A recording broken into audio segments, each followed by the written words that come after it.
Deepthi Mary വർഗീസിന്റെ പ്രതികരണമാണ് കണ്ടത്. അവർ മത്സരിക്കുകയാണ് കൊച്ചി കോർപ്പറേഷനിൽ. ഫ്രഷ് കട്ട് സമരസമിതിക്കെതിരെ ഗുരുതര ആരോപണവുമായി പോലീസ്. സമരത്തിലെ നിരോധിത സംഘടനകളുടെ പങ്ക് അന്വേഷിക്കുകയാണെന്ന് പോലീസ് ഹൈക്കോടതിയിൽ നൽകിയ റിപ്പോർട്ടിൽ പറയുന്നു.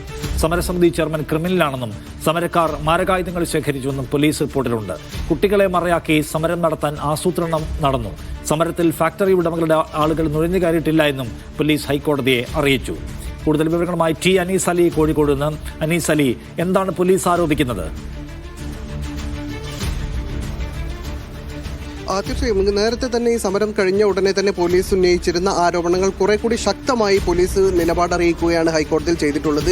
സമരസമിതി ക്രിമിനൽ സംഘമാണ്, സമരസമിതി ചെയർമാൻ ബാബു കുടുക്കി ക്രിമിനലാണ് എന്ന് പറയുന്ന പോലീസ് റിപ്പോർട്ട്. അതോടൊപ്പം തന്നെ പറയുന്ന ഒരു കാര്യം, ഈ സമരത്തിൽ തീവ്രവാദ നിരോധിത സംഘടനകളുടെ പങ്ക് തങ്ങൾ അന്വേഷിച്ചുകൊണ്ടിരിക്കുകയാണ് എന്നതാണ്. അതിന് കൃത്യമായ തെളിവുകളൊന്നും പോലീസ് ഹാജരാക്കിയിട്ടില്ല.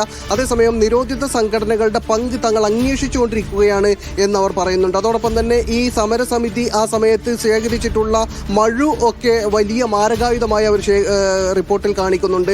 സമരസമിതി അവിടെ കഞ്ഞി വെച്ചുകൊണ്ട് പകൽ രാവിലെ മുതൽ വൈകുന്നേരം വരെയുള്ള സമരമാണ് അവർ ആസൂത്രണം ചെയ്തത്. അതുകൊണ്ട് തന്നെ അവിടെ കഞ്ഞിയൊക്കെ വെച്ച് വിറകൊക്കെ കയറാൻ വേണ്ടി കൊണ്ടുവന്നിട്ടുള്ള മഴു ഒക്കെയാണ് ഇവർ മാരകായുധങ്ങളായി ലിസ്റ്റ് ചെയ്തിരിക്കുന്നത്.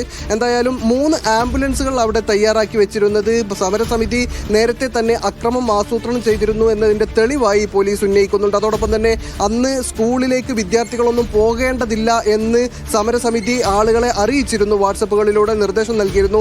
ഇത് ഈ കുട്ടികളെ മുന്നിൽ വെച്ച് മറയാക്കിക്കൊണ്ട് അക്രമം നടത്താൻ വേണ്ടി കൊണ്ടുള്ള ആസൂത്രിത ശ്രമമായിരുന്നു എന്നാണ് പോലീസ് റിപ്പോർട്ടിൽ പറയുന്നത്. ഈ പോലീസ് പറയുന്ന പ്രധാനപ്പെട്ട ഒരു കാര്യം എന്ന് പറയുന്നത്, ഇത് ക്രിമിനൽ ഗൂഢാലോചന നടത്തിയ അക്രമമാണ്. അതിൽ നിരോധിത സംഘടനകളുടെ പങ്ക് തങ്ങൾ അന്വേഷിച്ചുകൊണ്ടിരിക്കുകയാണ്. ഈ സമരസമിതി ചെയർമാൻ ബാബു കുടുക്കിൽ ക്രിമിനലാണ് എന്നൊക്കെ തുടങ്ങിയ അതിഗുരുതരമായ ആരോപണങ്ങളാണ് ഇവർ പോലീസ് ഇപ്പോൾ ഹൈക്കോടതിയിൽ സമരസമിതിക്കെതിരെ ഉന്നയിക്കുന്നത്. ബോധപൂർവമാണ് തീവപ്പടക്കമുള്ള അക്രമങ്ങൾ ഉണ്ടാക്കിയത്.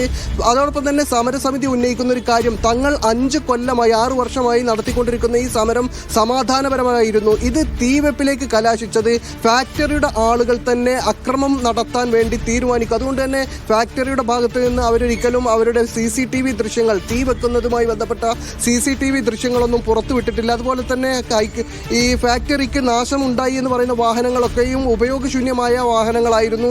ഇത് ആസൂത്രിതമായി അവർ നടത്തിയതായിരുന്നു എന്നാണ് പറയുന്നത്. പക്ഷേ ഇതിനെ തള്ളുകയാണ് പോലീസിന്റെ റിപ്പോർട്ട്. അവർ പറയുന്നത് ഫാക്ടറിയുടെ ഒരാളും തന്നെ ഈ സമരത്തിൽ നുഴഞ്ഞു കയറിയിട്ടില്ല, അങ്ങനെ എന്തെങ്കിലും അക്രമ സംഭവങ്ങൾ ഉണ്ടായതായി വിവരം പോലീസിനില്ല, അങ്ങനെയൊന്നുമില്ല. സമരസമിതിക്കാർ തന്നെയാണ് അക്രമങ്ങൾ മുഴുവനും നടത്തിയത്. ഇത് ക്രിമിനൽ സംഘമാണ് എന്ന്, ക്രിമിനലാണ് ഇതിന്റെ സമരസമിതി ചെയർമാൻ എന്നൊക്കെ തുടങ്ങി വലിയ ഗുരുതരമായ ആരോപണങ്ങളാണ്